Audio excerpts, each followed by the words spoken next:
Ladies and gentlemen, welcome to Meanwhile Here on Earth.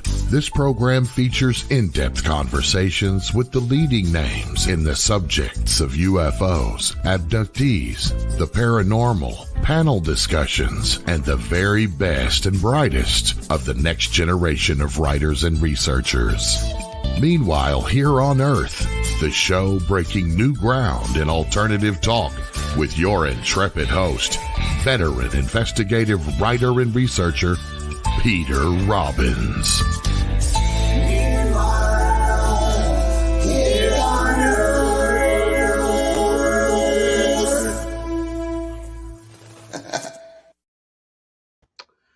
Hello again, and it is true. I am your intrepid host, Peter Robbins. The show is Meanwhile Here on Earth.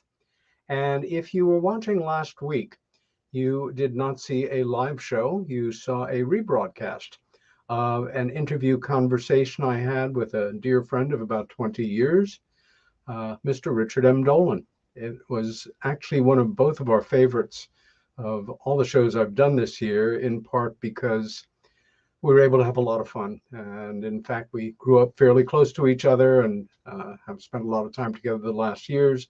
It was a good show to go out on. And the last show that I did for, how quickly we forget. KGRA. Yes, my KGRA, my old radio network, digital broadcasting.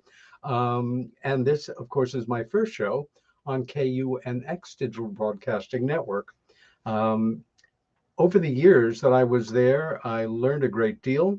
And I want to take a minute to thank the people that really made it possible. Owner Warren Braga and his son Eric, my longtime show producer there, Bill Skywatcher, and more recently over the past year or so, my absolutely brilliant producer, Chanel Lamb.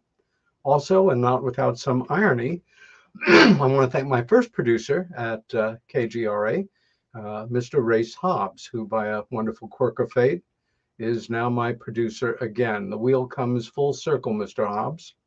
And it's very exciting for me to carry my show over here. I expect that I will get to watch my show grow as this extraordinary network expands as well. And for the first show of the year, I couldn't think of a better first show of the year, the first show of this new incarnation of Meanwhile Here on Earth. I could not have had a better guest than the one who was kind enough to be with us today. And that is Chief Sean Cahill, who served in the United States Navy from 1995 until 2015.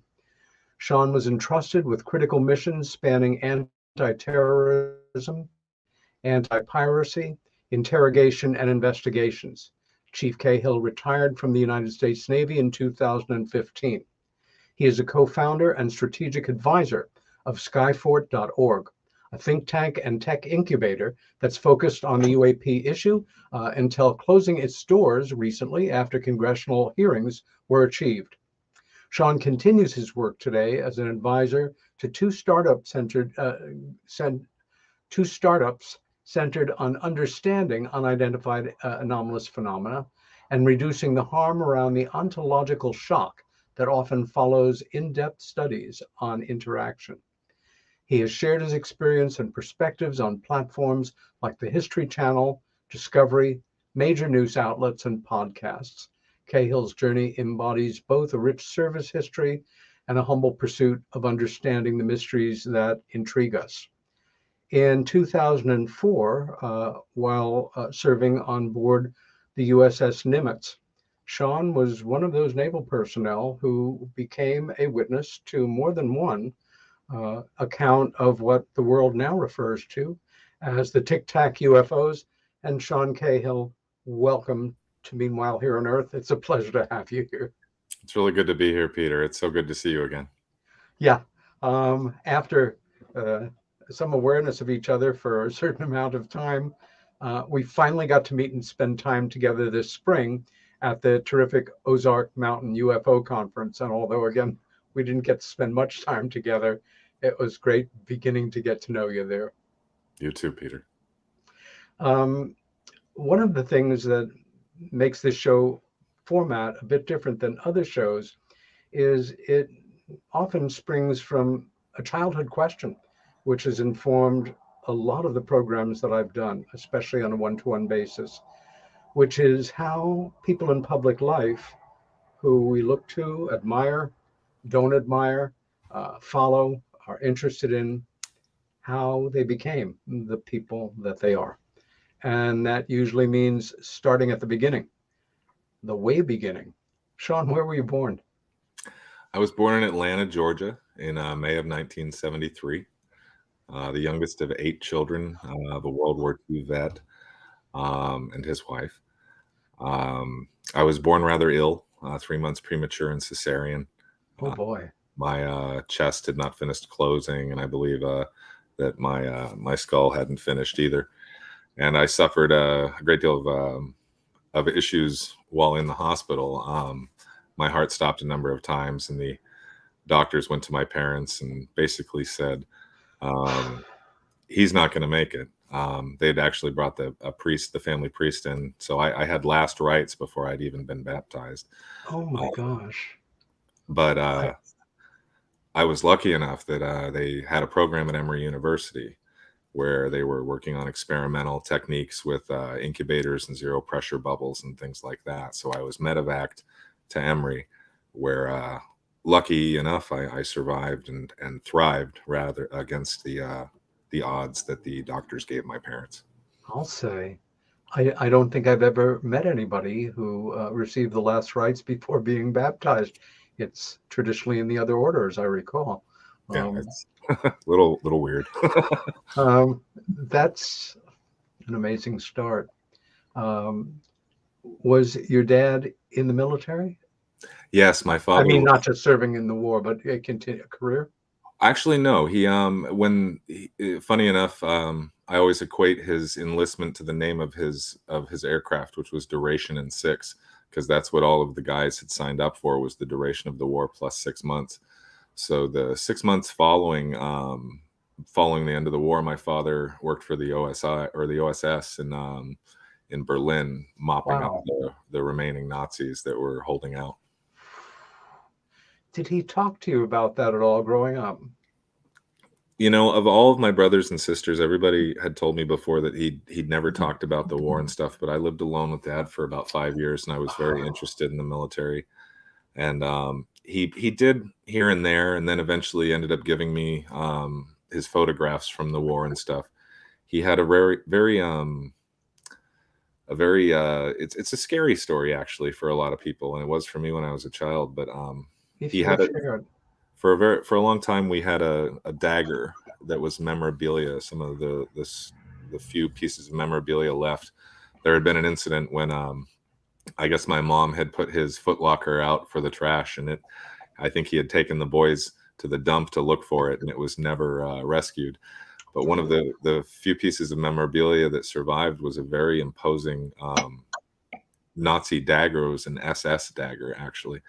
And when I say imposing, it was the size of a gladius. It was a very large knife in a self-sharpening scabbard, covered with filigree and words and inlay, and if not for who wielded it and what it meant, it was a beautiful piece of art. Sure. But when my dad brought that out for the first time, I said, "Where did you get it?" Thinking he was going to say something like Berlin or Munich or in a shop or from a buddy. And he said, "Well, I took it off of an officer, a Nazi officer." And he paused and then said, "And I used it to kill him." Because he wanted me to be sure that I knew, that I understood what I was looking at and what he had to go through to get it. I don't think until I really got a lot older and, had lived a life that I really understood what that might have done to him. First of all, whether it was by necessity or I don't believe that my father encountered that kind of thing in most of his time in the service. I know that he'd had a harrowing time in the bomber. Had survived 29 missions over Europe. They had bombed Ploiesti and Peenemünde and other really important areas where a lot of folks didn't make it out, which was where he ended up subsequently becoming a Foo Fighter witness during his time. So it's an interesting chain of events for my father to have had his time in service the way he did and to encounter the things he did, and then for me to end up on Princeton at the same time as the Tic Tac event in 2004. Exactly. Did your father talk to you at all about the Foo Fighters? A little bit. When I had an interest in UFOs as a child, and I had an interest in anything that had a B-17 aircraft in it. So the movie, I have to say, if I can fast forward to him, shortly before he died, I got him to see the Memphis Belle, and he was on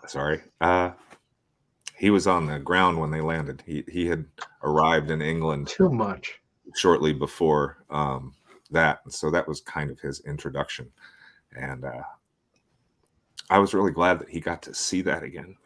So sorry. The romance of those aircraft for that first generation of boys like us to follow fathers who had served in the Army Air Corps informed a lot of the play part of our childhood. I grew up, perhaps like you, playing World War II with young friends or cowboys and Indians. Mm-hmm. And there was always one side that you didn't want to be on. And at the same time, I didn't come from a family with a military background. Was that the case with your family, Sean? No, my as far back as you can look, at least on my father's side, we've all seemed to have served, and our name descends from the original Irish was O'Cahill, the son of Cahill, a warlord. So we were known to be early on to be warriors, and later on priests and other things like that when that arrived on the island. But my grandfather served in World War I. And I hesitate to mention this, although I mentioned it at Ozarks, but I've lost my research on it. But he was present at the Somme during what was what amounted to a Tic Tac sighting, or something, a unusual dirigible that moved very fast, at low altitude with escort craft. And I've lost my research on that, and it was very sparse. Oh, ouch! But one of my favorite stories about my grandfather that I uncovered with through Ancestry.com was finding not only my father's enlistment paperwork shortly after Pearl Harbor, a couple of days after, like many around him, he showed up as soon as he could to volunteer. But I had my grandfather's rejection. My grandfather was far too old for service, but apparently he was about 10 numbers away from my father in line before they told him, no, you're too old, and signed his ticket and sent him home. So I always really enjoyed that level of integrity. Yeah. Yes, and how wonderful to have that document. That's amazing. Yeah. That's I can just picture him just complaining through the whole war, knowing that he had something to offer and could have helped, or For my dad, it was wanting to be in combat, and he tested high enough that they made him an instructor of this new technology called radar. So he was out of it, at the same time frustrated, at the same time, I'm sure, like your dad and millions of other guys, knowing they were part of something much bigger than themselves and on the right side of history. And as a result, living through an inspired and inspiring piece of time, in no way meaning to glorify or romanticize war. Right. As a kid, growing up, did you spend most of your time in a rural setting, suburban, urban? Pretty suburban. I was actually born very well off. My father had succeeded a great deal following the war. When I described the level of wealth that well, he had gone from wrong side of the tracks, working 6 jobs, to someone who could afford 8 children and a house that could hold them properly and feed them, et cetera. So I grew up in the outskirts of San Francisco in a town called Hillsboro. Oh my! In the hills. And later I spent quite a deal, about 5 years in Palm Beach, Florida, before we returned back to California, to the Bay Area, where I lived until shortly before I joined the Navy. When you were still in elementary school, did you take to reading quickly, or was it something like me that really took extra time? In my case, partly because of my dyslexia, or was the world of information primarily one that came at you through television and movies? I didn't read well in school for a long time, and I don't know if it was the environment or not, but my mother would teach me to read from it was Keats, and it was Shakespeare and the Bible. And so I still have a love for all three, even though it was torturous at the time. Wow. I never caught on quick as a kid. I needed things explained to me more than once. Yeah, me too. When were you much of a moviegoer as a kid, either being, on television, or did the family go out to the movies sometimes? Although that's a lot of tickets to get at one point. The first 7 years of my life, I remember a lot of family events, a lot of mom and dad and everybody around. When I was 7, my mother passed away on Christmas. And after that, we kind of fragmented. My older brothers and sisters most of them, were past the age of majority at that point, and were beginning to spread their own wings and move out. So shortly after Mom died was when I began reading science fiction voraciously, and taking in as much anything to do with space or time travel or the weird. I loved movies. But I also, I had this thing I shared with my father that was this love of war movies and World War II movies. Yeah.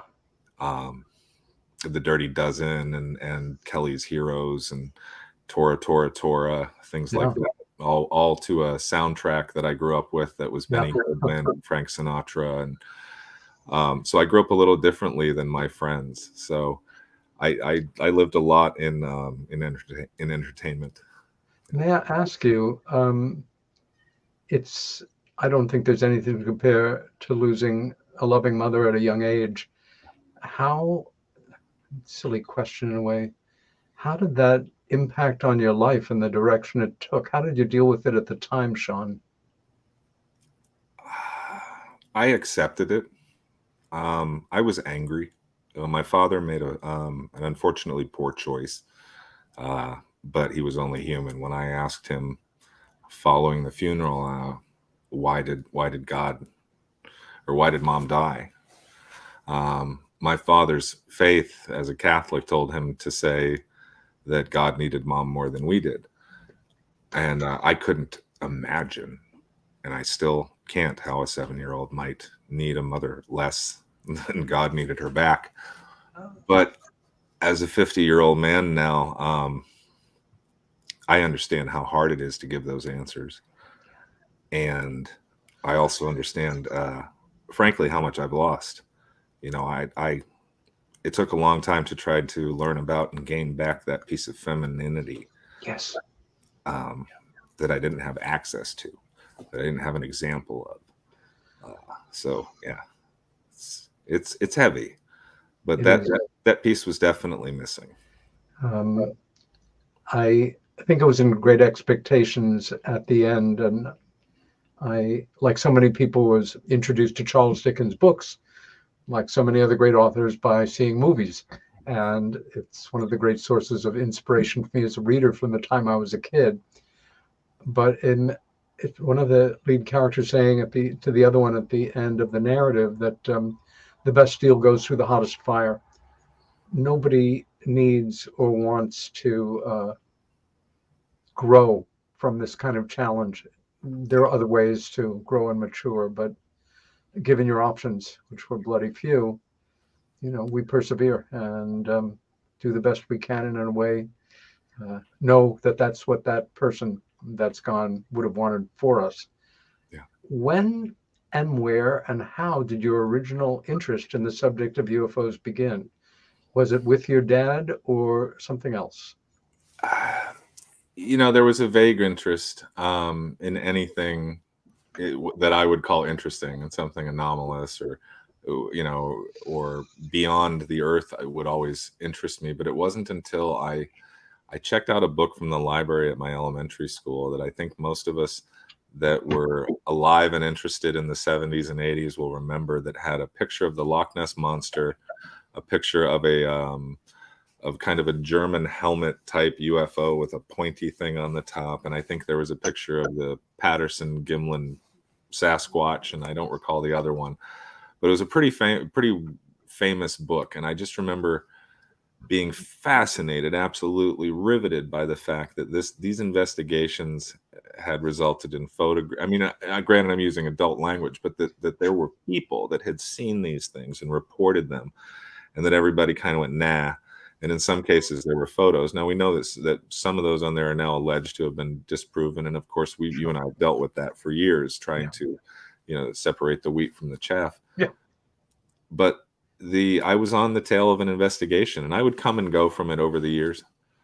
But it's something that has fascinated me since that first wealth of information was introduced to me, that there was a history, and that there were doctors and generals and people like that we would trust, that were talking about it. Even as a child, I felt like I could understand that this was something that was, some people were seeing the forest for the trees, and others were completely discarded.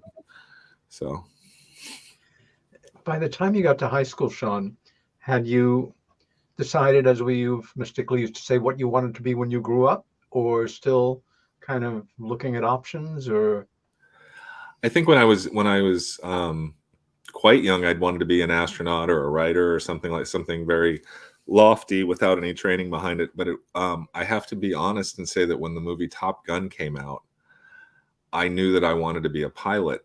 And for a few years, I worked very hard trying to figure out what I could do at that age to become that thing, and had at one point even secured a promise of a letter of appointment from a 4-star general who was a family member, that if I had gotten my grades up to a certain point, he'd be happy to write a letter of recommendation and support me going to Annapolis. I don't blame not attaining that on my father passing, or actually he got sick. He had what we thought was Parkinson's, which they treated wrong. They treated Parkinson's when in fact he had progressive supranuclear palsy. So we think that he suffered some microstrokes and suffered degradation due to that misdiagnosis. But it kind of, again, as I say, I don't blame it for it, but my response to how life went from academia and golf, which was all that I cared. I was trying to be a better student and be a better golfer so I could go to Annapolis, to guitar and girls and sneaking out and smoking cigarettes and things like that. Did you zone in on the Navy as opposed to another service branch when it came time to enlist for a particular reason? It's funny because I had always I always thought of the Navy as the senior service, even though my father was in the Army Air Corps, which we know it later became the Air Force. I had always idolized the Navy, but I have to be honest that when I went down to enlist, I had went down to enlist in the Air Force, and they were at lunch, and the Navy Marine Corps office was, and in fact the Army office, but I knew there was no way in hell I was going in the Army. I'd watched MASH and there, as a kid, and there was no way I was going to go do that. But I should have taken the cue that the Air Force took lunch and everyone else was working through lunch to make their quotas. So I walked into the Navy office and got suckered right in. Literally, the Air Force was out to lunch, and the history of your life and the trajectory it was going to go on changed because somebody needed a sandwich really bad. Well, I make a joke with a friend of mine. I was like, it was 50-50 whether I was going to become a UAP advocate or a man in black. So, sorry. So, you enlist. Did you enlist at the location in Greater San Francisco? No, at the time I was living adjacent to Disneyland, actually, in Southern California, and was working or actually hanging out at the time, not working, at a coffee shop. And there happened to be a recruiter across the street. And strangely enough, the day that I left for boot camp, I was sitting in front of the coffee shop drinking coffee with my friends, thinking I had another half an hour or something, and the Navy vehicle pulls out of the parking lot, sees me. They pull across the street, and they're like, "Where the hell have you been?" I was like, "We're not leaving till 9:30." They're like, "You were supposed to," just already yelling at me. You're off to a great start. Yeah. Beginning with the sandwich, or the lack of a sandwich. Where did you do your basic training? In Great Lakes, Illinois. During the winter time. I know that it got far below zero. I don't want to quote the number, but it was ridiculous in that we wore every piece of clothing that we owned when we would go to chow in the morning, to include rolled towels and ski masks and things. Nobody told you that this part of the Navy would be winterized. I didn't understand either why, living in Anaheim, they drove me to San Diego, and then where there was a perfectly good boot camp right there. With nice weather. Yes. And then that's where I thought I was going, literally. I didn't know I was going to Illinois until we got down to the hotel and they started handing out plane tickets for the next morning. It really didn't matter because I was in the Navy now. Yes, and you do what you're told. I'm trying to put myself in your place. Early on in your training, were you singled out, or how does it work that you are evaluated and ultimately either directed into one specialty area or another, or that you find yourself requesting it and either are turned down or accepted? How did that process go for you, and where did it take you?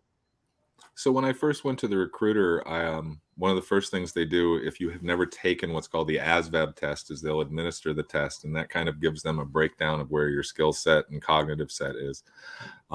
I had taken it in high school, but I hadn't taken it seriously. And so when I went to the recruiter, they only offered me with a mess management specialist, which is cook, or to go in as a non-designated seaman to become a bosun's mate. And I didn't understand because I thought I was pretty smart. And they broke it down for me pretty simply that, son, your scores are in the basement. And I was like, well, that's a mistake. How could that be? Well, because I basically just went like that and got the hell out with my day in high school. So they set me up for a new test, and I took it, scored in the high 90 percentiles. And then all fields opened for me. Oh, interesting. And initially, I thought I wanted to be a nuclear engineer, but a mentor of mine who was helping me go through the process once I'd picked Navy had been a nuke engineer dropout, and he'd explained to me that while I might have been smart enough, I just didn't come from the right part of society to get along with the uber. I mean, he said uber nerds. I just don't want to offend anybody. I'm quite the nerd myself. So he talked me out of it. And then I decided I wanted to go Navy SEAL, and he talked me out of that. And so I went to be I asked to be an intelligence specialist, and they checked my scores and all that was going to be fine. But they said I would have to go on 9 months of delayed enlistment, just basically hang around at home for 9 months until you can class up. And I was a musician at the time in and around Southern California with some folks that aren't with us anymore and some folks that are well known. And I wanted to get out of town. The music thing wasn't working the way I thought it was. And frankly, I was surrounded by drugs, and I had seen enough substance abuse in my life. to know better, to know that you needed to take the chance and get the heck out when you could. So I just said, okay, I'll take the non-designated seaman apprenticeship program. So I spent my first 3.5 years in Guam, cutting palm fronds and building barbecue grills and cleaning up after typhoons and earthquakes, and a few other fun things. I got to participate in Operation Pacific Haven, but that was when I applied for the Master at Arms program, what other people would know as military police. I was going to say, yes, okay.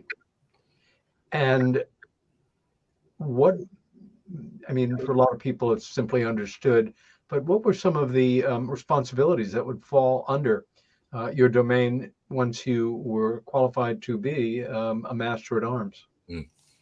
Well, in most services, in the other services, they would be called military police or security police. But in the United States Navy, you not only have those duties, but you also have the duty to what we call enforce good order and discipline on board the ship. And so that means naval regulations, naval law, courtesy, all of those things, whether it's haircut, shoe shines, the length of a person's nails, whether or not they're utilizing proper hygiene. The Master at Arms is there to ensure all of that occurs. Not only that, they serve as usually what's called the urinalysis coordinator, who plans, conducts, and sends off for analysis urine samples of the crew to ensure that no one's on drugs. Yeah. Depending upon where you are in your career, usually when you reach around Chief Petty Officer, you'll and some people at the E6 or Petty Officer First Class level might attain the title of Chief Master at Arms on board a vessel, where they, as a first class, it would be a title. For a Chief Petty Officer, it's not only their title, but their rank. But that goes all the way back to the age of sail. And the Master at Arms was the person who literally kept the arms on board under lock and key, would train the crew with them, and then break them out before, going to quarters. So a lot of tradition after the USS Cole and then 9/11, Master at Arms became anti-terrorism specialists. We took on a mobile and expeditionary role and expanded a great deal from 1,300 personnel when I became a Master at Arms to, I believe, over 15,000 today, to be one of the largest ratings in the Navy. Wow. So over the course of my career, I worked in anti-piracy operations in the Northern Arabian Gulf on the oil platforms, have done a bit of interrogation and quite a bit of law enforcement. Let me take you back to 2001. And I completely transposed. You were on the Princeton 2004, not the Nimitz, correct? That's correct. I was the Chief Master at Arms of the USS Princeton, but we were part of the USS Nimitz battle group. So for a lot of people, it's kind of splitting hairs. They don't, so. What ship were you serving on in September of 2001? I was actually stationed at Naval Air Station North Island on shore duty. Okay. And I had just finished a tour on the USS Constellation. I want to take you back to September 11th, and this is purely personal. Most of us will never forget where we were on that day, but if you were in the military, it must have been very different. I was in Manhattan at the time, just a few miles from the location. Yeah. But how did you first hear about it? What was your reaction? And ultimately, how did that change the trajectory of your work in the Navy?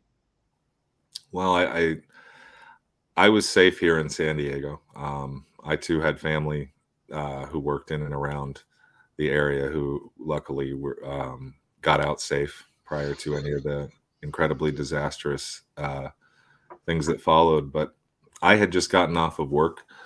It was what I considered my weekend. I don't know what day of the week. I don't recall what day. It was Tuesday. It was my Friday. I was on a night shift. And so that was my first day off on a schedule. My wife was upstairs blow drying her hair or getting ready for work or something like that in general. And I'd stripped off my camouflage top, and I think I might have brought her a cup of coffee, poured myself one. I think I poured a shot of tequila because it was my Friday night. It was acceptable to drink in the morning when you're on the night shift, and brought that out in front of the television, and I turned on something entertaining that didn't have a news break. And shortly after that, the phone rang, and one of our neighbors, basically was like, "Turn on the TV. They're attacking New York." And she was a little bit of a hyperbolic person, so I kind of said, yeah, whatever. And then called up to my wife while explaining it to her. And as I turned on the television, I don't know if it was live or on replay, but I saw one of the planes hit the tower, and I went cold.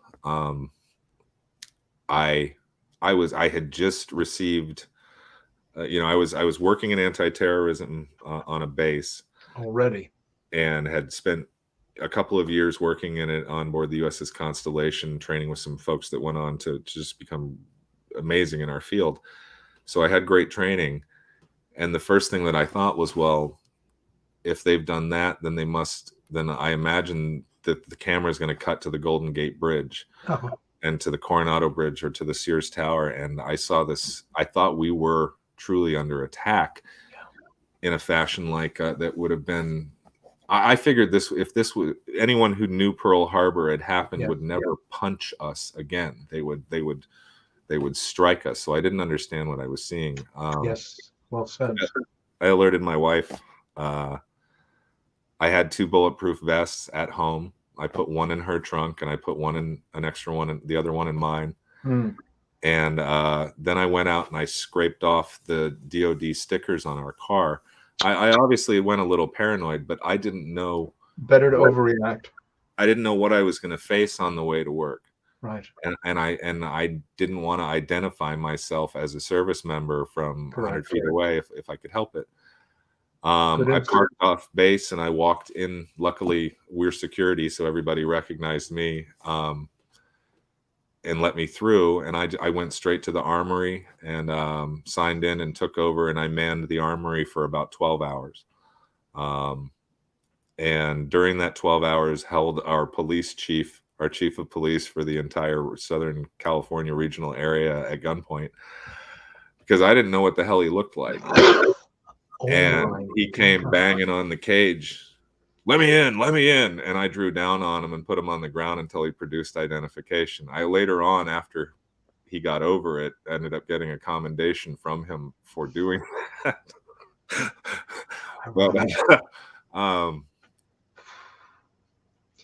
Do you remember the first briefing that you had, an official Navy briefing, however soon after the attack on New York, and what you were told, or of what they could tell you, or what the tone was at that point?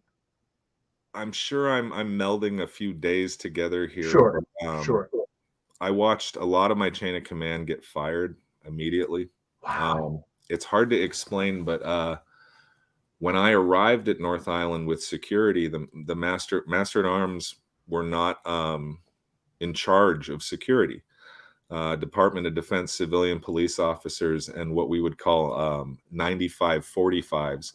And no disparagement on the folks who had that training. What it was temporary police training for people who did not normally have a lot of shore duty for places for them to go. They would farm them out to security. So you would have the bulk of your force would be other specialties doing it in a temporary fashion. So they outnumbered us a great deal.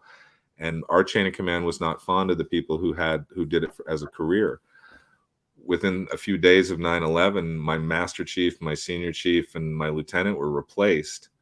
And I may be getting one of those wrong, but my chief, my first class, and myself were shoved into leadership positions. And suddenly we're told, well, you're the anti-terrorism guys. What do we do?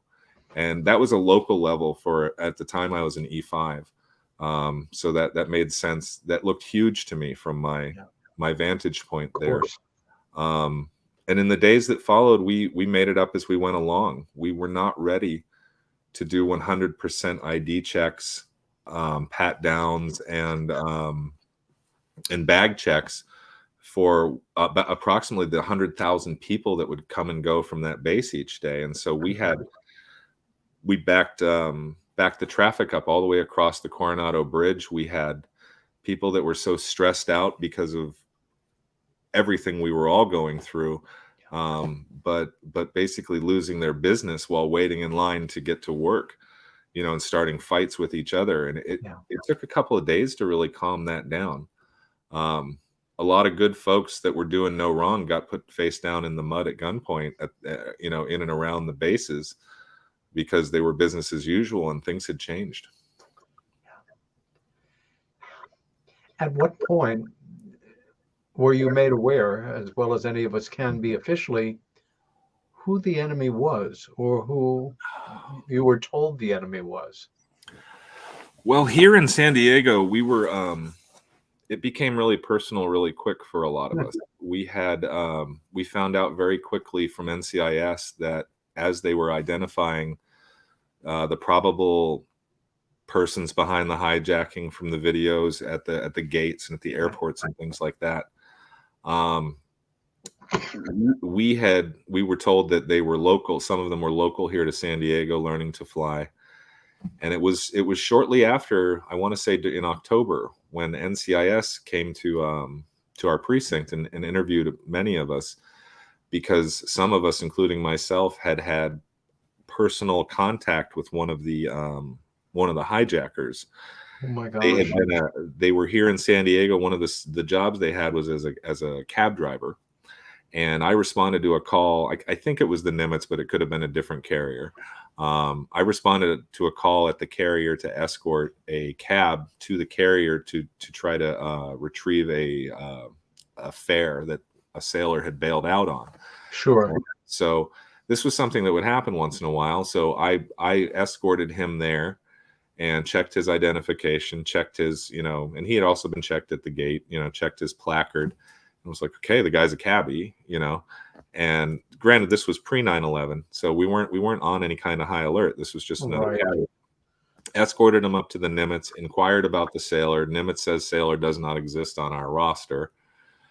Okay, we're just assuming you got given a BS name, or I can't remember what the proof was, why he knew his name. Would have been the name of the individual, most likely. It was good enough for us to respond to the call and to take him up there. And so there's no crew member by that name. Oh, well, you're out of luck. And we escorted him off base. Well, we found out later on that they were probing the bases, and that luckily every base had responded according to procedure, never left him, didn't give up until, once the transaction was finished, escorted off the base. So we got lucky that we had that, and not because of me, but they had. And what I'm saying is they probed all of our bases. So everybody involved did their job that day. And so they didn't choose the San Diego military complex as a target. You were involved in anti-piracy work as well. Most of us have heard and followed news stories over the years of primarily Libyan-based pirates in the old school tradition, often involved in what really comes down to a shakedown or ransom, or just trying to get whatever money they need to keep doing their thing. What is the closest you got to actually interceding in an episode of piracy? Well, out of 198 boardings that we did in the Northern Arabian Gulf during my last deployment with Visit Board Search and Seizure, we actually were lucky enough to it depends on how you call it lucky. I call it lucky because the SEALs are much better cut out for these missions than we were, even though we had received.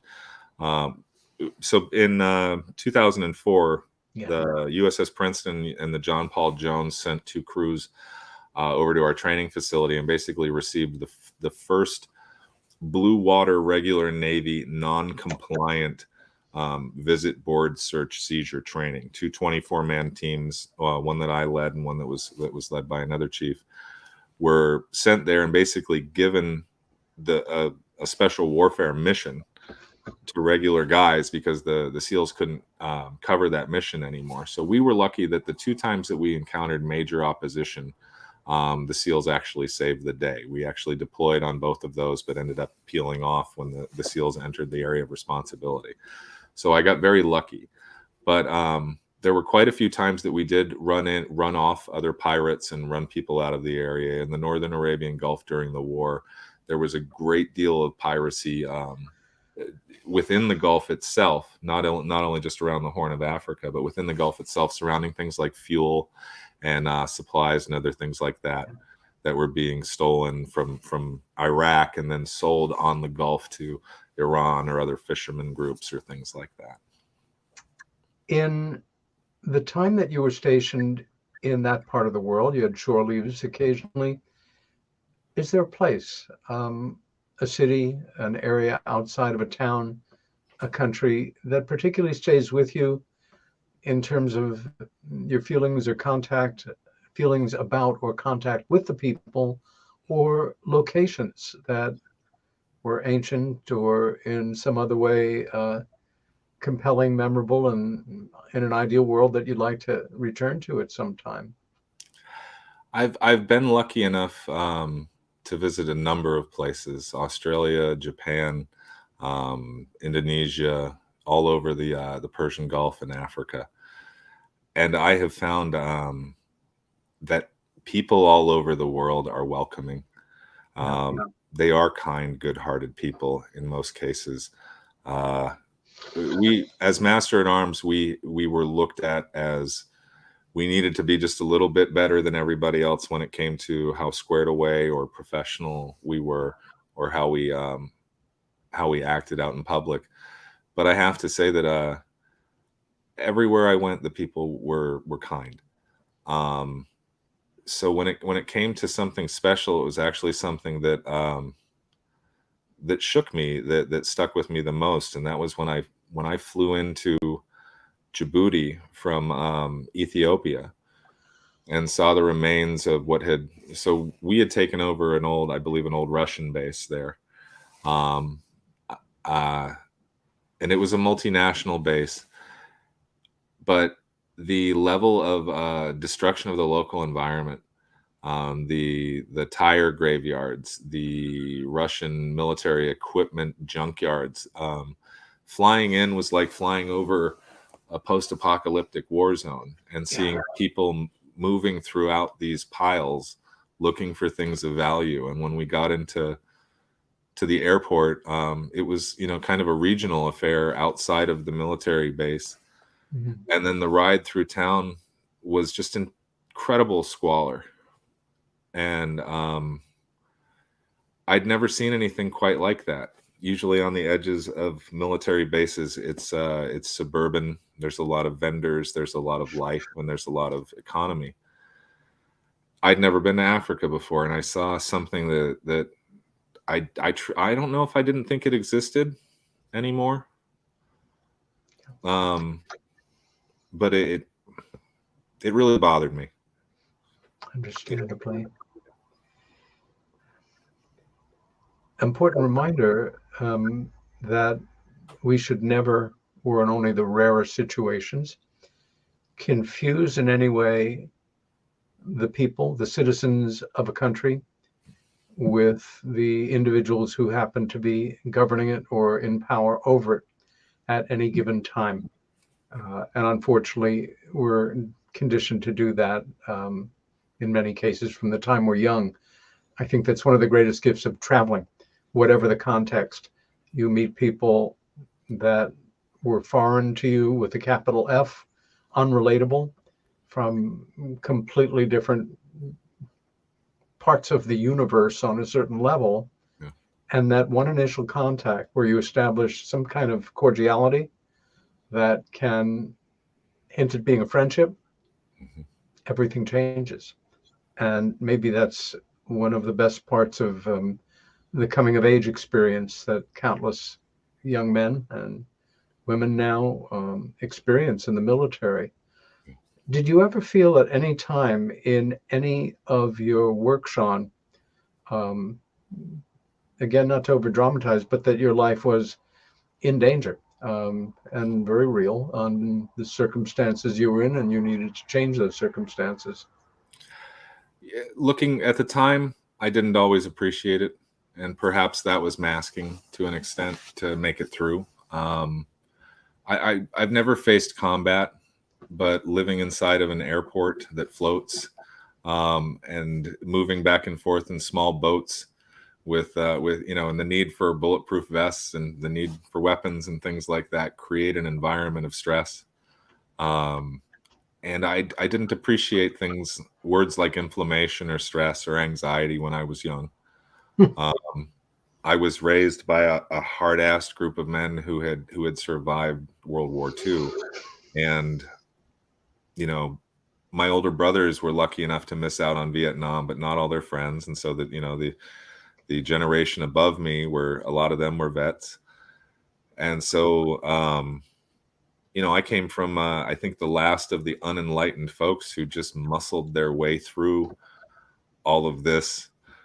Thinking that if you just try harder, yell harder, and look busier, that you will have achieved dad status, and at some point that will all get easy. It doesn't work out that way. You end up having the same heart attack dad has, and being the same, low key alcoholic, etc. So, you and I were talking about challenge and change earlier, and I like to say I'm at a point now where I understand the value of challenge and how it gives us the change that we truly desire. Yeah. But I'm still human, just as human as all those people I met all around the world. In every place that I went, I met humans everywhere I went.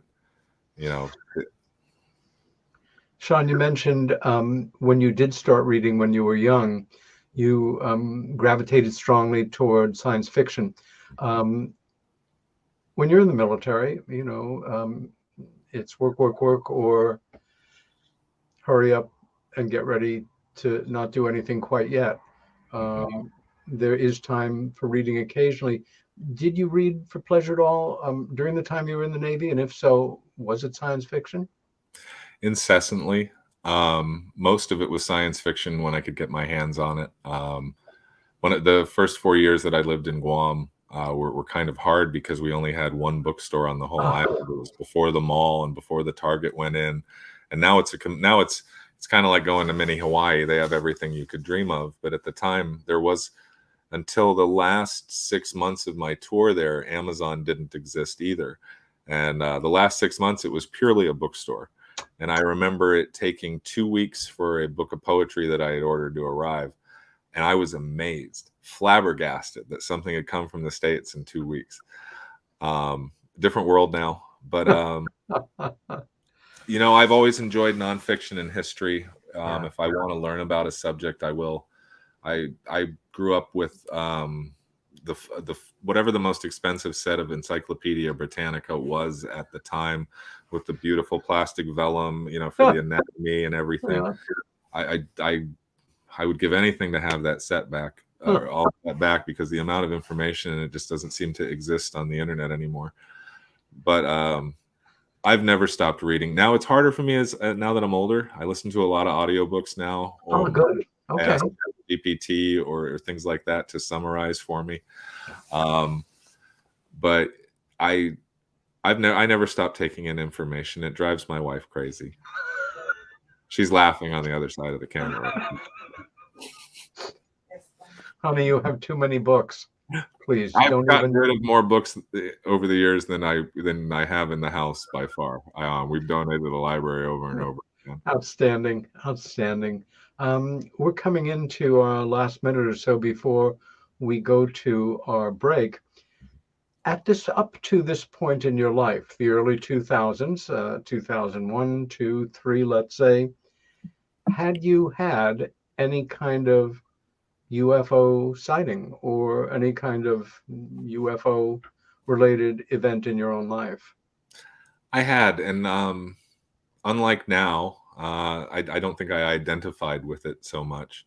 They were strange experiences, and maybe they were UFOs. And back then, in the late 70s and early 80s, we just did not have any kind of apparatus. If you were in the mainstream and just a person to turn to as a child, there was no MUFON to think. It didn't work that way as a kid. But in my adulthood, and especially since that I've taken on this topic as professionally, as a crusade or as a mission in a lot of ways, I've been forced to go back and identify and acknowledge those moments in my youth. And so I had some very strange things around the phenomenon as a child.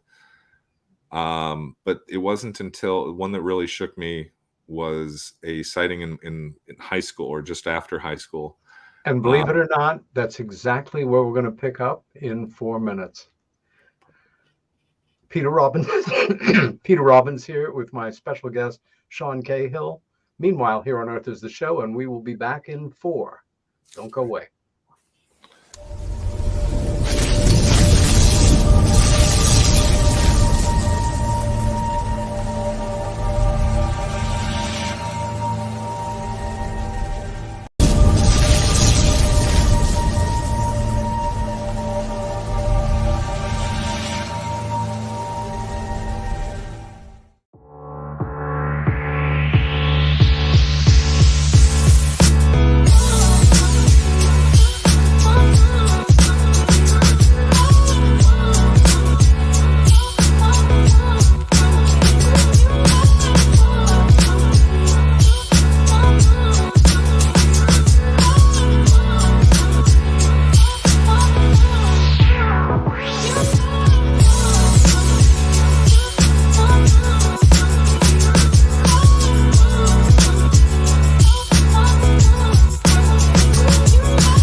And we are back on KUNX Digital Broadcasting Network. The show is Meanwhile Here on Earth, our very first premiere show here on KUNX. And my guest is Master Sean Cahill, Master at Arms, United States Navy. And we were just about to go back to high school, but a very particular aspect of it. Tell us about this particular event involving a UFO and possibly a truly anomalous one. So what was really strange for me about this event wasn't my memory of it. It was a few years back when I picked up the phone to call the other guy, the one other person that I remembered being there. Yeah. He was the drummer in our band at the time, and is an in-law kind of I think he's my cousin's sister's nephew's son or something like that. It's something very ridiculous, but technically we're family. And when I called him, the first thing he alerted me to was that there was another person in the back seat, a person that I had access to that I could call after that call, and that they had very different memories of the event than I did. Essentially what happened was we were in San Jose, California, at the bottom of the eastern hills, and near a road called Quimby, which goes up into the hills and towards where my sister's house was. And we were at the 7-Eleven playing video games and smoking cigarettes, and it was time to head up to the house and write some music and stuff because our the parents were out of town. You know, those folks weren't around, so we could make some noise. So we made our way up the hill, and about halfway up the hill, we saw what looked like a football-shaped green meteor, but moving incredibly. And when I say a meteor, it's just what we immediately assumed that we were looking at, and moving across the sky incredibly slowly, downward at about a 45-degree angle from right to left. And the weirdest thing was that it was spitting out these orange Buck Rogers type sparks, like these just ridiculous, seemingly like out of scale, if you know what I mean. Like almost as if you remember the old Buck Rogers models, when the stuff would come off the back and the smoke and everything, and you knew they were way too fat for the model, you know, but we were happy to have anything. It was a strange looking thing. But to me, we watched it go across the sky. We were amazed. We went back to my house and we wrote music that night. And I even have the songs, and I felt like they were written that night.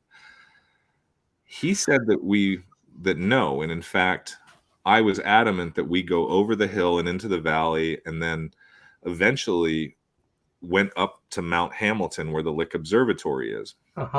That we went all the way up there to the parking lot, went out on the lawn, and I got out of the car. And again, I have no memory of this, that I got out of the car and that there were orbs there, a number of orbs moving around us, and that I was running around with my arms up laughing. And then eventually I got back in the car and the orbs left and we went home. About what time, day or night, was this, Sean? I want to say it was around 10 o'clock at night, because I know it was before midnight. Okay. Because one of the guys that I thought I remembered being with at the house had to be home by midnight, and it was really inconvenient for the rest of us. So when I got off the phone with him, I was concerned. That I was like, this isn't what I remember at all. And I actually thought he might have been full of it and yanking my chain and stuff. Sure. And so I made a second call to the guy who was in the back seat, and I didn't front load him with anything. And he just told me I was scared S-less. And I was in the back seat basically cowering while your dumb rear jumped out of the car to go see what these things were. And I was flabbergasted that he was the best man at my wedding. And we only lost contact during a brief period between, say, 1995 and 1997 when I entered the service. And we've seen each other a couple times a year ever since, spend Thanksgivings together and things like that. And I had no idea that we had never discussed this again. And we haven't discussed it a lot since, other than on occasion I will bring it up with him and go, that's what you guys remember, right? And he's like, yep. You know, and he'll just say yes. And he doesn't have the interest in the subject that I do, doesn't feel that he's a repeat phenomenon experiencer, for lack of a better word. But sure. That bothered me the most, was finding that out. It bothered me far less than the Tic Tac did, far less than seeing an oversized silent black triangle over my head. Yeah. The fact that your memories don't match up with the person that's verifying them is, well, it's extremely disturbing. Mm-hmm. I've worked with a great many people who find themselves in that place. Mm-hmm. And I have incidents in my life, I think a lot of us do, where we do remember something in a certain way and then find out it didn't happen like that. Take us back a little earlier to the earliest times you feel you had a UFO related event, or you saw something that you felt might be a truly anomalous thing up there. Going back the farthest for me goes to a strange Christmas time before my mother passed away. So you're 6 or 5? I'm assuming that it must have been, if I remember it, because I do remember other things from around that time. I remember my 6th birthday. I'd gotten some cool toys then, and I had good memories of that night. A lot of people were at the house. And Mom was there, so it's a memory I think I held on to a lot. Sure. And I don't have all my brothers and sisters around still to check with them on this, and I'm slightly estranged from some of them, whether through the tide of years or the topic that we're discussing. Yeah. But there was a weird Christmas where my sister came to my room, specifically to keep me in my room so I wouldn't get outside and see Santa Claus, because if I saw Santa Claus, I would ruin everything. Oh. She immediately gave away the farm, so to speak, by saying that, but and her words didn't match her actions or her behavior or her tone. But she said that the noise that we heard were our brothers on the roof playing jokes on us. And I heard people running on the roof, and I heard jingle bells, what I thought was jingle bells. But she was crying and she was upset, and I wanted to leave the room. And as a kid, I mean, I think I was 6. So if I was 6, she was 14. And I was going to fight her to get out to get what I wanted, and she restrained me. And I remember we ended up in with her back against the door to my room, with me kind of in whatever she knew to do as a headlock as a 14-year-old girl in the 70s. But we had older brothers, so she probably knew what a headlock was pretty well. No doubt. And it was emotionally charged. I remember the boogers and the tears and the sweat. And it doesn't make any sense to me.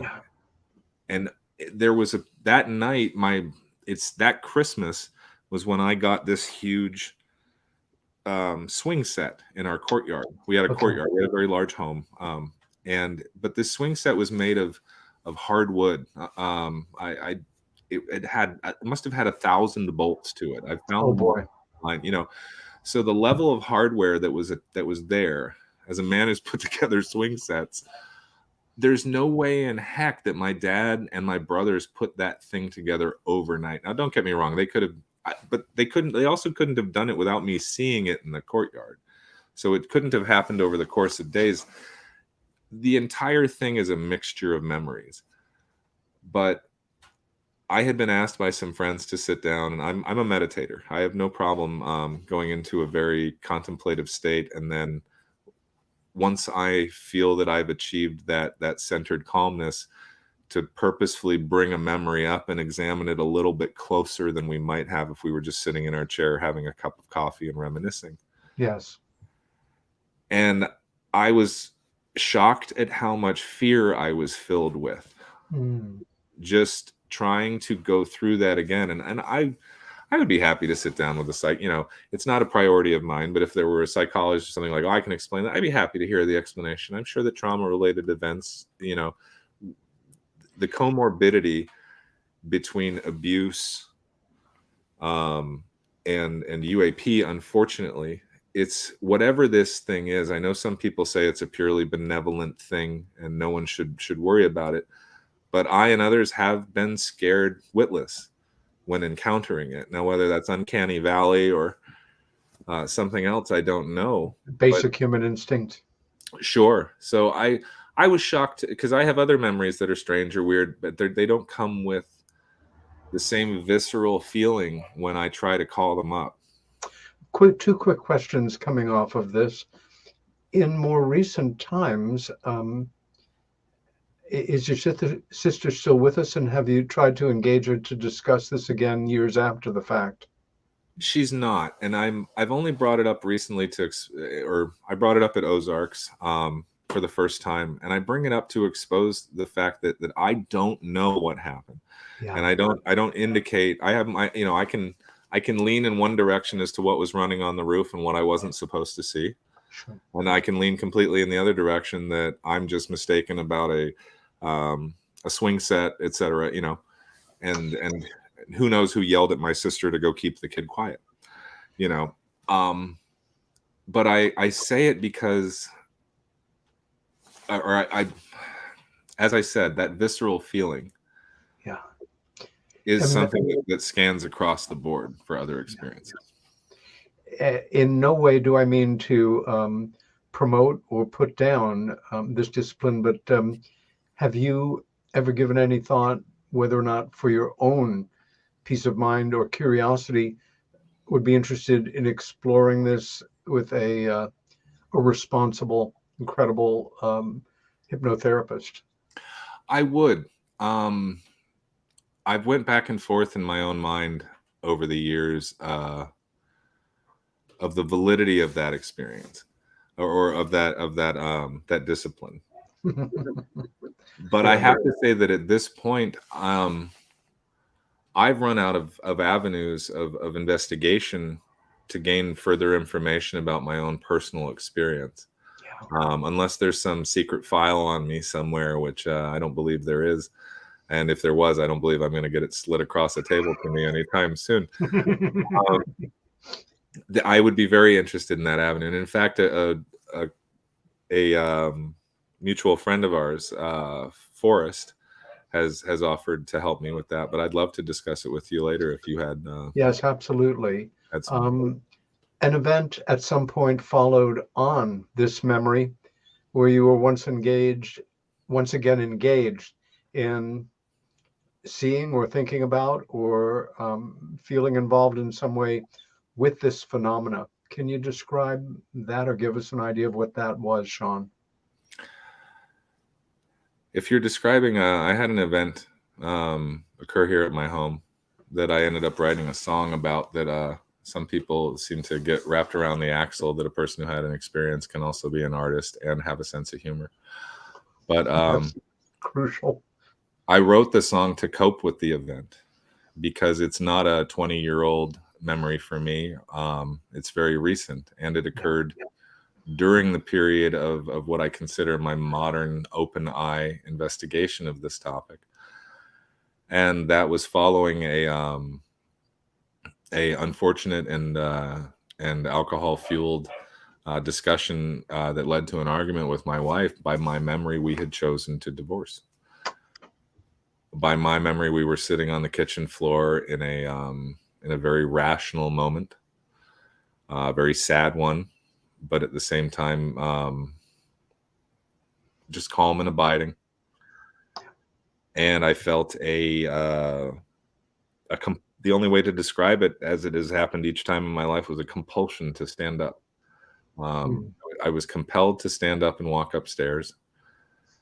And when I got to the top of the stairs, as I said, the first thing I saw was, sorry, I laughed because the first line of the song is not quite accurate. But I got to the top of the stairs and I looked out the window and I saw what looked like a very common shaped UFO, kind of a fat oblong with a dome on top, but the entire thing seemed to be a dark metal, almost like iron, and it seemed to be covered with a verdigris or a type of sickness or something. Not unlike rust, but seemingly more organic, almost like lichen, like a very deep burgundy colored lichen. What time of day was this, Sean? This was probably closer to midnight or in the 11 o'clock hour. Did you see it because it was self-illuminated, or was it on the ground, or were there lights on it? Do you remember? It was illuminated by the glow of the sky, the regular ambient light from street lights and other things around. Okay. And I was shocked in my recollection of it as to just how much it looked like a UFO, if you know what I mean. It was just you could have drawn the thing yourself and someone would have known exactly what you were looking at. Yeah. And I remember yelling down to my wife that you got to come up here and see this. There is a regular UFO over Steve's house next door. And it was as if you had put a bus just 65, 100 feet, somewhere around there, over the house next to you, and you're just looking at it sitting there, but it's a flying saucer. So it was very visceral. Again, there was something that was, all of it was very real. But then as I looked to the right, I realized there's something in my right frame of view. And again, that's not scanning either. It doesn't make sense. And from my recollection, this is hard to say, but it was a horrific caricature of a gray. of large black eyes and sunken, sallow cheeks, an elongated face with a pointy chin. It was shirtless. I could see that it was emaciated. I could see its rib cage, and I could also see that it was covered with something that was akin to the same corrosion that was on the vessel. Pardon me if you hear my dog in the background. Okay. But at that moment, what changed was that I was overcome by rage, and a rage that I have no explanation for, other than the fact that its appearance was malevolent to me, that the entire thing was strange. But in my recollection, I reached for it through the screen of the window, pushed the screen out and put one hand around its neck. And once I had that, just pushed off out the window, off of a table with both hands around its neck. Oh my gosh. Aiming for the ground with it, knowing full well what was going to happen. I didn't care. And I used an expletive, but I said, I see you there, fella. And I went out the window. And the next thing that I recall is waking up in my bed. And it's a strange series of events and recollection, but the phone rings and wakes me up. I notice that my arms are underneath the covers, and I flip-flop this sometimes, but because I've changed what I do with the process since. Now I will put my arms wherever the hell I want to, but at the time I was keeping them in one position. I would never have the covers pulled up to my neck with my arms either in or out. I can't remember where they were. And they were in the opposite way. And I was in the center of the bed, which I would never sleep in the center of our bed. Even when my wife's gone, I don't. And the phone's next to me. I answered. My hands must have been out because I remembered now just reaching and grabbing the phone. My wife's on the other end, and she says, "I love you." And I'm taken aback by it because my last memory is us deciding to get divorced. Oh. Then I realized that, strangely enough, a moment before I was laying face down in the driveway in a pool of what looked like, it looked brightly lit on the driveway in the cold. And I remember getting up on my elbow and getting up on my side and looking down and seeing that I had a pair of boxer shorts on. Well, the boxer shorts that I had on were a very specific pair that I never wear. They were a pair of my wife's boxer shorts that she had worn in college as pajamas. I had borrowed them probably because I didn't prepare properly for a trip or something like that. Sure. Ended up keeping them as a keepsake in the back of my drawer all those years. They're just regular guys' boxer shorts, but I would never wear those because they had buttons in the front that I couldn't stand. And I'm all of this is happening. I'm on the phone with her and she says, "I love you." And I say, I love you too. And that was when I looked under the covers and I saw those boxers that I would never wear. And everything's got me saying WTF. And she says that I say, "What happened last night?" And she goes, "Well, everything you said, you were amazing. You just said everything I needed to hear. And you made me feel safe, and I love you." And I was like, "Well, I love you too." And I mean, I was happy to hear that, but that wasn't what I remembered happening last night. And a lot of people will say, "Well, it was alcohol fueled. It was this." You're correct. All of those things are mitigating factors. And I've greatly changed in the years, the amount of alcohol I consume and how I feel about it and my intent with it when I do encounter it. So I don't blame anyone who might think other things were involved. Sure. But for me, it is an aberrant experience from an otherwise relatively normal life. Those aberrant experiences stick out like thorns. Talking about a relatively normal life, whatever claims you were able to make for that title, reality, everything changed in 2004 when you happened to be involved as a witness in what became known as the so-called Tic Tac UFO sightings on more than one occasion. I don't have to tell you that the reverberation of these events in December of 2017 were seismic and kind of a delayed reaction. And right now we're in the aftermath of it, what I would call the post ridicule factor, a post-ridicule period in the world of UFOs. Not that it's completely gone, but the articles that the New York Times published on December 17th by Ralph Blumenthal and Leslie Kean and Helene Cooper, all outstanding reporters and journalists with the Times, truly was paradigm shifting, an overused phrase that this is exactly what it was meant for. Can you take us back to that day when you got caught up in this moment in history, which is still very much having a daily impact on your life? As many of us will never forget 9/11, I'll never forget the day that the New York Times article came out and I first heard the name Lou Elizondo. I was sitting on my deck meditating, and or just reading the news and having a cup of coffee, but I was out there because I had either just finished or whatever, and my phone rang from someone it didn't usually ring from. It was a friend of mine who was a Master Chief Petty Officer in the Navy, and he was stationed on a major aircraft carrier. And he called me to say, hey, man, that thing you told us all about in 2004 on the Nimitz is in the newspaper. And the gun camera footage you told us about is like screenshotted and it was all part of it. And I first got a cold feeling because whatever this was back, and I hadn't given it a great deal of thought in a long time. Yeah. Even though in 2005 I had my Black Triangle sighting, and a couple of years later saw something pretty interesting on the way to Catalina on the ferry. Those just somehow always got pigeonholed as, oh, well, that was weird. And I have to say that, and this has been cherry picked by people who want to present a certain belief. And so I'll put the caveat that I don't believe this anymore.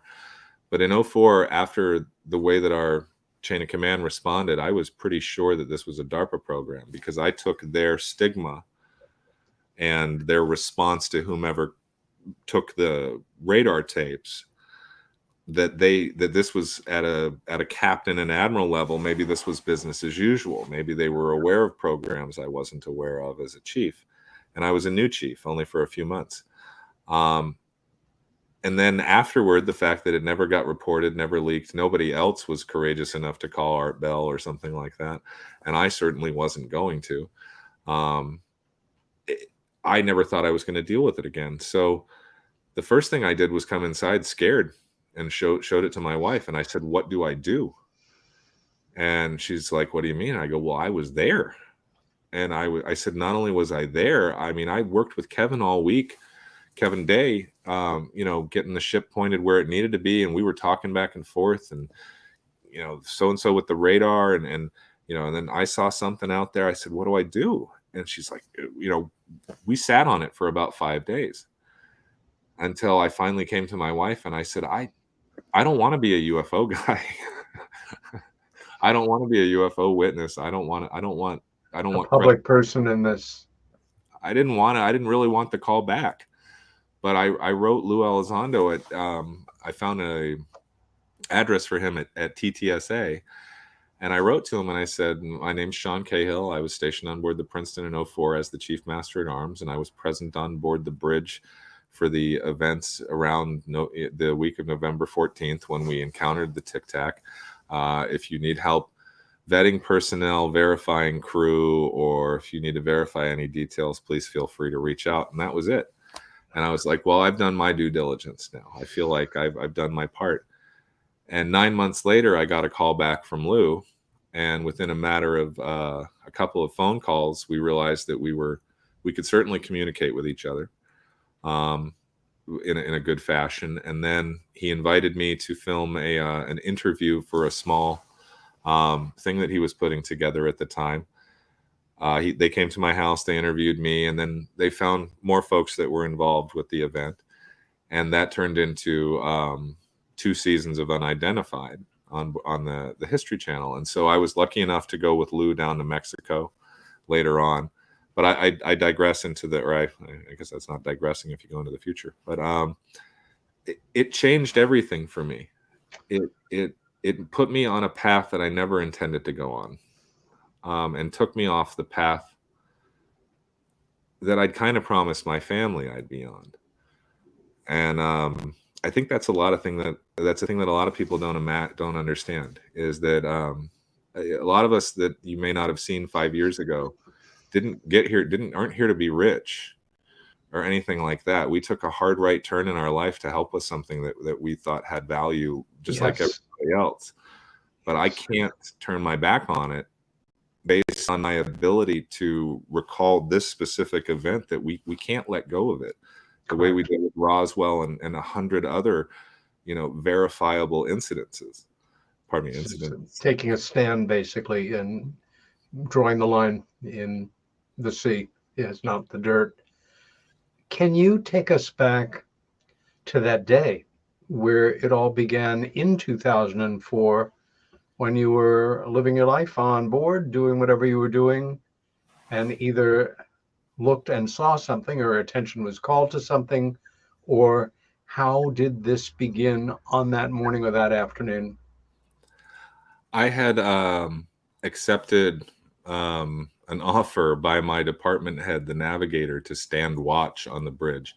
I say that jokingly because I didn't need to stand a watch as the chief master at arms, but he didn't have enough young officers to fill the watch bill, and all the other chiefs stood watch. And so he gave me the opportunity to volunteer before I was voluntold, to make it look better for me. Very nice. He was a good guy, real good guy. And so that was, and I also thought to myself, well, I always tried to look on the bright side of things. I wanted to get a sailboat. My wife and I enjoy sailing, and I thought, well, I can learn to navigate. I can learn all my my Coast Guard navigational stuff, and I'll ace the test when we get back from deployment. And so I was happy to be up there. I was the junior officer, the deck, and the conning officer, which, when we're not in a stressful environment, are easy for a person to handle both. How many men aboard a destroyer like the Princeton? The Princeton is a guided missile cruiser, but very, very similar to a destroyer. And approximately 450 people, maybe, and all of those were male, except for approximately 4 female officers who were on board. And at the time on the bridge, there would have been an officer of the deck, myself, a helmsman, and a quartermaster, as well as a lookout on each bridge wing. There were other people stationed around the ship, but those were the people present on the bridge. So the first thing that happened that week in this event was that I got a call. The phone rang on the bridge, and it was Senior Chief Kevin Day down in the Combat Information Center. He was, I believe, he was the Air Defense Commander, sitting that console, and he's a Top Gun graduate from the controller side. So he's the best at what he does. And he basically called up to ask me what were my parameters for maneuvering the ship, and what were my boundaries. And I told him, well, I've got this box. I think we're on the south end of San Nicolas Island. I said, I have this box I have to stay in, and my only orders are don't get in the trough and wake the captain up or I'm fired. So basically just keep it smooth sailing, back and forth away from the shoals, let the anti-submarine folks ping all over and do their thing. And that was all I had to worry about. So it was a very easy night on the bridge for me. So when he started asking me to make course corrections so they could verify radar anomalies, it was pretty simple for me. I would just determine what the sea state was, where the trough was, and et cetera, and just make sure I didn't wake the captain up. Okay. So as the week progressed, Kevin kept calling me and asking me that. And even though later on I asked him, what the heck if he got us chasing up there, I knew we were chasing UFOs, but I was given, you know what I mean? I was giving him heck later, in the what do you got us running around here for a bit. But we knew that we were looking at something that was on radar, and we wanted to put eyeballs on it because we needed to make sure it was at least a real object in the sky. Sure. So that's why we were turning the ship, was to say that radar has it on for example, 010 heading. So put the ship on 010 and everybody keep looking that way until we see something. So we did that a lot of times. And at no time that I recall did anybody report anything. And I know this gets strange later on because I saw something and I didn't report it. But basically that week went by, and in the background, there were young men, younger petty officers running around, tearing systems down and putting them back together. There were emails flying back and forth from Nimitz to Princeton that included the entire chief's mess and officers. So we saw the chain of this investigation unfold. We saw the operations officers talking about temperature inversions and birds and balloons and chaff and flares and meteors and swamp gas and you name it. And finally, the Senior Chief Day had gained enough information and had run enough tests and checks to tell the captain, sir, we need to tell Nimitz to send aircraft out there. And as air defense commander, he had that ability to do it. So a sortie was ordered, and we were lucky enough to get the gun camera footage back. Yeah. Were you part of the group of people who the gun camera footage was screened for early on, or was this something that you saw later? And what was your reaction to it when you personally saw it? So I believe it was the morning after the sortie returned. I was on the night watch and didn't know the sortie had gone out. And so in the morning when I woke up, I walked out into the chief's mess, and basically I got assaulted by the peanut gallery of my peers. Everybody kind of waiting for me to get up because I was known to sleep as late as possible. And they were all standing around with coffee going, smiling. And I said, what's going on? And I said to Kevin Day, who was sitting there smiling ear to ear, what's going on, man? Why are you guys all smiling? What the hell do you have us chasing around up there? And another one of the senior chiefs said, go check your email. It was like, don't talk to me until you go check your email. So I went in the back and checked my SIPRnet, which is the secret terminal we had in the chief's mess. And there was the gun camera footage and the chain of emails. So the latest email my gosh, was an MPEG, and I opened it up, 5 chiefs standing behind me, and it was incredible. We saw exactly what we see on the video now.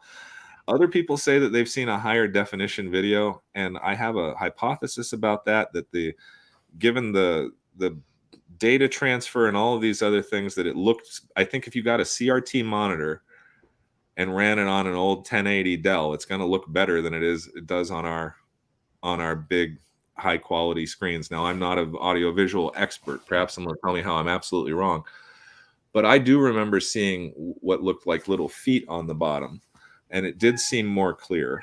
And when they went through the phase, so what we got on the Princeton was a mashup of every phase change that the pilots that was witnessed on what may be a longer thing. Basically, they sliced it up, made it smaller for us, and shot it over to us.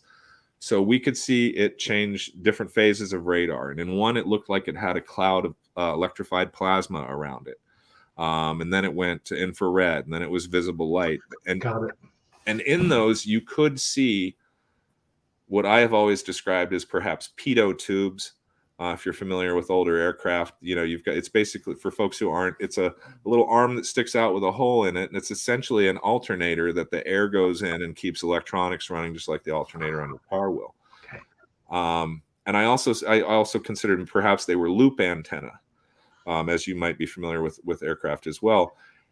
And so those were things that added to my thought that these could perhaps be a terrestrial advanced program, which I'm absolutely I'm absolutely positive they're not, now that I understand how fast they were moving, the 5 observables, and these other things.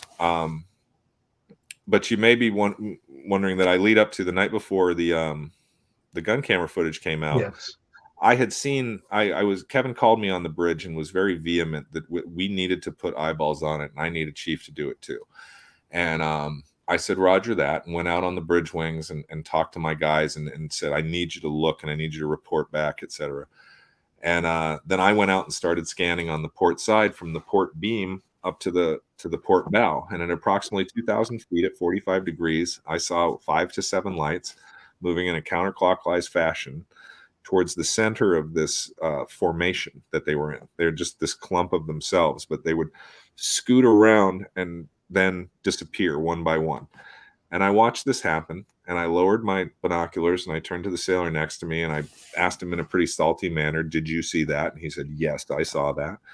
And we kind of stood there for a minute, and then I went in, went into the bridge, and I walked over to the phone, and I picked it up, and I looked at the clock, and I realized Kevin was off watch. I didn't think that the lieutenant that was standing in the console had any. I didn't know if he knew what was going on. I didn't think he would care. So I figured I'd just tell Kevin in the morning. So in the morning, we woke up, and there was the gun camera footage. And we never spoke about it again. We had a small laugh about it at the intel brief that night, but I was never called in to give any. I don't even know if I informed my chain of command what I had seen, to be honest with you. There is something about watching that footage and seeing a motor source that allows a mechanism to move like a hummingbird or a dragonfly or a helicopter. Well, not even like a helicopter, like a hummingbird or a dragonfly, which for me signals a level of technology. Again, given the acceleration, the ratio of stopping, the ability to turn on a dime, that makes you feel like you are truly in the presence of other technology, and again, not advanced terrestrial technology. I'm speaking here completely subjectively here as somebody who is not a technically oriented person. But did you have a similar feeling? I mean, just looking at the physical movements of these things. I completely agree with you. At the time, I was able to view the video again until I left the ship. But so when I left the ship in 2007, and I had gone back plenty of times and looked at that video again and wondered and weighed it. And like you, there's no way in heck that's a terrestrial program even now, and especially not in 2004. I just don't believe for a minute now, seeing the reports afterward, because I didn't know at the time that it had achieved hypersonic velocity. I didn't know, following the event, that Kevin had tracked them entering the water in the vicinity of Guadalupe Island, which was something that we investigated on the television show Unidentified. That didn't come out until afterward. So it's a shocking event. We have it, and somewhere the radar data exists too. And if hopefully these task forces will get the crowbar out and pry those out for us to see. But we can't let go of this event. I know a lot of people say to me, well, why are you so wrapped around the Tic Tac? I say, because it's got the best wealth of modern evidence that we have, and eyewitnesses, etc. I don't think it's the end all be all, but it's a great place to start. Well, also, again, I won't call it a sentimental attachment. You were involved, and that goes beyond an intellectual curiosity. At a certain point, not long after, well, you left the service in 2015? Yes. Yeah. And within a few years, you were, along with Kevin and other men involved, speaking at conferences. We met in 2017 or 18 in Nevada, and the presentation that you guys gave was beyond riveting. We really felt some of what you were going through, or at least had that sensation. Did there come a time, once your name was associated this, that you started to feel that you experienced sarcasm, put downs, people who, they can't say, I don't believe you, and this is crazy. So they deal with their own anxiety by making offhand humor or attempts at it, or having fun at your expense, because kill the messenger if you can't attack the data. As well as people saying, I really appreciate your coming forward. I think it took some courage, and I respect you all the more for it. How did those two types of experiences start to impact on your life once you were a public person with regards to these events? I have to say that the things that were hardest for me in the beginning were, of course, my family. And I don't mean my family here in my home, but my extended family. The hardest part for me was that I felt that something I had kept an eye on my whole life had gained validity. Yeah. And that I thought that based on the New York Times and Lou and other things, that there might be enough to have this conversation again. And it turned out that there really wasn't. The ridicule, and even when I say ridicule, I don't mean open ridicule, but just dismissing something that's important to a family member as something we're not going to talk about because it makes me feel funny, is dismissing me as a person. So that was heavy. But I have to say that what was really tough in the beginning is that because I had been offered to do another episode or a full episode or travel down to Mexico to film a little bit more than other folks had in just the interview state, that I was asked to remain relatively quiet and not participate in other projects. And so what you saw when other folks traveled and talked about this, I wasn't with them, and I wasn't able to participate with Kevin and other folks who went on to form UAPX. And there were some researchers, journalists, and podcasters who felt that I was somehow thought I was better than other people, or that I was holding something in reserve for someone else, when in fact I'll be honest with you, I was scared. And that might strike a lot of people as something laughable, but I don't understand. No. I don't, for all my funny. Get NDAs and lawyers, and I can't defend myself against that kind of thing. I'm a blue collar guy. I've recently got into it on Twitter with other folks calling us grifters constantly. And in 5 years, I've accepted $5,000 worth of offers and turned down countless others due to the ethics and other things surrounding it, because it's not important to me enough to sell my name out for. So pardon me for, getting a little. I doubly appreciate that, Sean. Thank you for laying that out.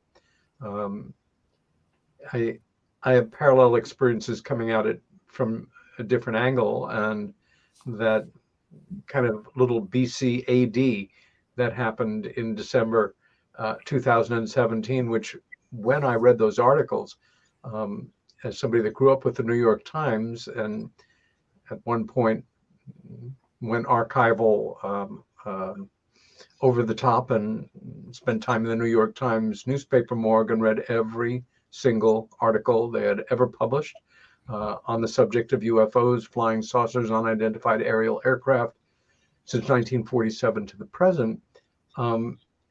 I simply thought it was another flash in the pan of, okay, we've got some good coverage here, but they're going to go back to their 97% condescending coverage. It took me about a year to realize that something had really changed, and the other shoe wasn't going to drop, that it didn't matter anymore whether you were CNBC or Fox, or a registered Republican or a registered Democrat. People were coming together on this issue. At a certain point, you're now out of the service, and you can't walk away from this, and you co-found a think tank called Skyfort.org. Can you tell us something about how this came to be and what Skyfort's mandate was? When that article came out in 2017, I think what a lot of people don't realize is what it took for not only Leslie and Ralph and the other folks who wrote it, but for the folks in it, Lou Elizondo specifically and Christopher Melliner, who I'd like to single out, the risks that they took. Yes. Speaking about the subject, regardless of their positions prior to, just speaking about it at all from being within alleged rational mainstream government, they took a great number of risks. Yeah. And had they not done that, I don't know that I would be here today. I had incredible examples to follow. I think I may have lost the plot of the question a little bit and kind of meandered off. How did it impact on you personally, having these positive criticism, positive comments and negative criticism? You've kind of answered. Really, what I'm curious about is Skyfort.org. Yes. What were the circumstances that came together for you and your co-founder to make it a reality, and its mandate until it was dissolved? Thank you. we had realized early on that we didn't know what we were doing. We didn't know, as government folks, how do we do what no one else has done before, which is to get people to take this seriously. And at first, I believe that a lot of things were done right. You had to find a way to put it out. You had to find somebody with a voice and things like that. And I think Tom DeLonge and is still continuing as an advocate in this realm. Very huge voice. Now, granted, everything didn't work out there, but that was around the time that I arrived and made Lou and I hit it off and made a friendship. And at a certain point, I was, you can say, lucky or unlucky enough to be asked my advice. And I knew we needed more support. And I knew that where I came from in the Navy, that what he needed were a couple of good sailors and folks to help with the paperwork and to get the coffee made and to answer the phone and to help with email and things like that. And I came together with a couple of other researchers, one of them, Jake Mann, formerly of the channel It's Redacted, and a gentleman named Jesse Springer, who is a voice actor, and had a lot of great connections back in the Beltway, and had created a network on his own of people interested in this subject with their phone numbers and their emails and all of these other things. And what we decided was to join forces and to support Lou and Chris and the other people that were trying to do this. And we made that fact known to them, and we met with them, and we said that this is what we want to do, and they accepted our help. And it was a tough year. It was a tough year to come back to my wife after working 8 or 10 hours a day and say that this was pro bono and this was in support of an advocacy effort. And no, we're not going to find a way to charge people money for this, because we this matters to us. And the moment that we say, well, this is how much our time cost or consultation fees, people are immediately going to turn it against us. And so austerity will be the only way we can go forward with this. That wasn't easy, but I don't regret a minute of it. But the moment that we felt that we had achieved the goal we set out for, which was to spread the word to the point where relevant and rational authority was paying attention to a destigmatized subject, we were going to get out. And so we really had a talk. We knew that the hearings were coming up. We knew the language in the National Defense Authorization Act was hard hitting, that this was unlike anything ever before. And we decided to close our LLC down. And we had been offered, just as advisor, we had been offered advisory roles on burgeoning television programs that ended up in 6 and 7 digits if we had come on board. But I don't believe we would have done the subject of service, no offense to the people who have gone before us, but by creating entertainment around the subject any further. So we shut our doors down. That was tough for me. Skyfort mattered to me. Our logo, when we designed it, is as obvious as it gets. It is a black triangle coming out from behind a cloud. Whatever this is, we want to help unobscure it. We want to see these things in broad daylight, see the information, and understand what has been going on. You know, as I've contemplated over the decades,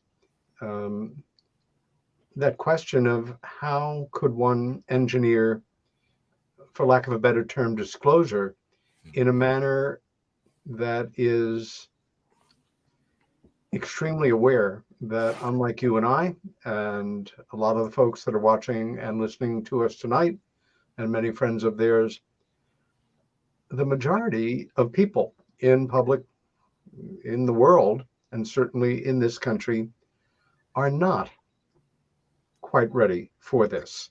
And it's not that there's anything wrong with them. They're overwhelmingly hardworking people doing their best to pay their bills, raise their kids, pay their mortgage, hope their Social Security by the time they need it, hope the world doesn't blow itself to hell. And this is not on their priority list.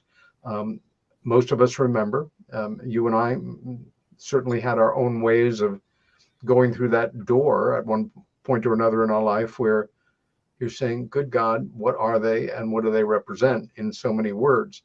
A lot of people haven't even really gone there. They hear the term, open-minded, sure, I can accept the possibility, but I have other things to think about tonight. And if it was true, we'd probably all know about it anyway.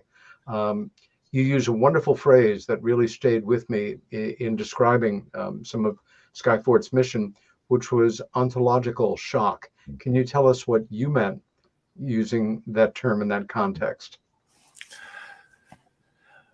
One of the first things that I felt that we needed to change about this subject was to take the urgent tone out of our voice when discussing it. Mm-hmm. So often when we bump into folks, they have limited time to discuss big ideas and big things. And so those elevator speeches tend to get pretty heated and to get pretty emotional. Yeah. So one of the first things that I really thought about was, what did I go through when all of this really scrambled my noodles? And I started thinking about just how much people go through when they're trying to wrap their heads around the idea that the world I have been given as truth is far different than the world that I have found through knowledge and through experience. Yes. And what was presented to me as a safe place to be is a more malleable place, and a place that challenges that my own psychology and memory and paradigm. So without making it a total word salad, some of us lose our marbles when we get to the end of the rainbow, or when we encounter some of the more paradigm shattering conclusions. Yeah. Even in the last 5 years of hearing that there have been long-term studies on things like the 5 observables. Learning the 5 observables messed me up. Learning about them on the way out to Guadalupe Island at first seemed like a treat. Seemed like that I had been let to know something other people didn't know. It was neat, a feeling I got over real quick. But then after that, I realized I didn't really have anybody to talk with about it until this came out, later on. And I was like, well, but a 5 observable craft is a time machine. Yes. Well said. By any definition of our physics, and if that's not what it is, then we sure as heck don't know what time is, etc. But that in itself was like, well, where do I fit in a universe with time machines? And that's a version of ontological shock. Or perhaps other people look up in the night sky and finally realize it is so vast, there's got to be something. It may not be what you think, but there's got to be something. And so now the other finally enters their paradigm, and the other is scary. It is. When you take it down to the baseline, I think it's fair to say every single fear that humans have is fear of the unknown. Yeah. Am I going to get cancer and die? Will the person I love stop loving me? Mm-hmm. Is the world going to explode? Will I get a raise at work? I hope the chicken is properly done at lunch. The unknown is where it all stems. And if there is a more universal, highly perfect symbol for the unknown, I think it's probably the truly anomalous UFO. And it doesn't always mean that, it's negative or scary, but there's only those two forces kind of going around, which is fear and courage, love and hate, expansion and contraction. And you can either embrace the mystery and have courage, or be at effect of it. What was it like for you just last month when there was this televised committee meeting in the House of Representatives that kind of blew it open and symbolically squeezed out toothpaste in a place it's never been, and it can't go back in the tube? I'm so incredibly moved by what has been accomplished by so many dedicated people in the last 5 or 6 years. Not to mention, of course, the 40 to 8, the brackets of generational research, 40 to 80 years going back. Of course, we stand on the shoulders of giants here, but I'm incredibly proud of my part in it, and it's not something that I'm normally comfortable saying. Chief Petty Officers are not taught to be prideful. We're taught to try to show humility. But I'm incredibly proud of what myself, my friends, colleagues like honestly, Peter, colleagues like you who's shown, shoulders we frankly stood on a lot of times, whose research that we relied on, that we went back to, and wasn't always there wasn't always enough time for attribution always. If you know what I mean. Sometimes we had to take a lot of people's data, squish it into some ideas, and then, as I said, with that rational tone, get it in front of leadership and have the courage of conviction to say, yes, sir, this is real, and I stake my reputation on it. And Sean, I can't tell you how much it's meant to me for you to be my first guest on the show in this new network. We're out of time. Where can people go to find out more about you and what you're doing? They can follow me on Twitter at Minty Hyperspace. If you need to reach me via Gmail, you can at mintyhyperspace@gmail.com. I have a website that is mintyhyperspace.com, but I haven't really updated it in a while and don't know that I'm going to keep it going or if I have a need for it. But I love to hear from folks, and I love to reach back when I can. Can I ask you, given a reasonable period of time separating this night from the next, to return to the show and pick up on this conversation at another time? Peter, I would love to come back and talk to you anytime. I still don't know if we hit it off because of your hearing loss that you were experiencing. But if you're going to keep listening, Peter, I'll keep talking. And now hearing aids have made that a thing of the past. Listen, a big hug to you, my brother. Stay well. And thank you again. And for all of our guests, stay well, fight for what you believe in, and be kind to each other whenever possible. And we'll see you next week.